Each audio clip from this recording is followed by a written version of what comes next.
ऐसा नहीं है। कहकर मम्मी कुछ सेकंड्स रुकी और बोली, एक दिन जब आप ऑफिस में थे तब नताशा मेरे पास आई थी।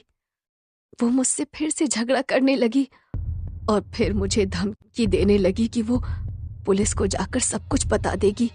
ये सुनकर बहुत डर गई थी मैं और मैंने उससे हाथापाई की।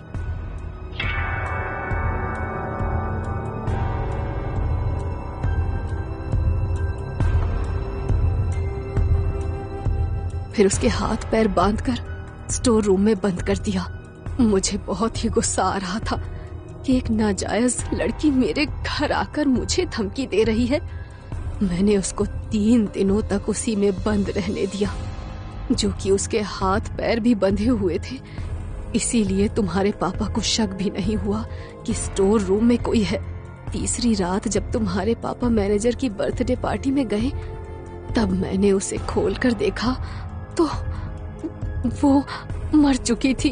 अपने पैसों के बल पर मैंने उसको ठिकाने तो लगा दिया था, लेकिन आज। इतना कहकर मम्मी जी रुक गई।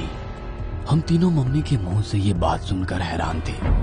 सानिया और पापा की आंखों में आंसू छलक आए। शर्म आती है आपको अपनी माँ कहते हुए? वो आपकी बेटी नहीं थी तो क्या मेरी बहन तो थी? तुमने मेरी बेटी को इतनी बुरी मौत दी। अरे गलती तो मुझसे हुई थी ना, इसमें उसका क्या कसूर था? नताशा मेरी बड़ी बहन थी, उसके जीते जी नहीं तो क्या, लेकिन अब उसको उसका हक जरूर मिलेगा। सुनकर सब समझ गए कि सानिया का इशारा किस तरफ है। अगले दिन नताशा एक्सपोर्ट्स के नाम से उसकी कंपनी की ओपनिंग हुई, जिसमें प्रेस कॉन्फ्रेंस में डैडी ने कहा, जी देखिए, नताशा मेरी पहली बेटी थी जिसके नाम से हम ये कंपनी शुरू कर रहे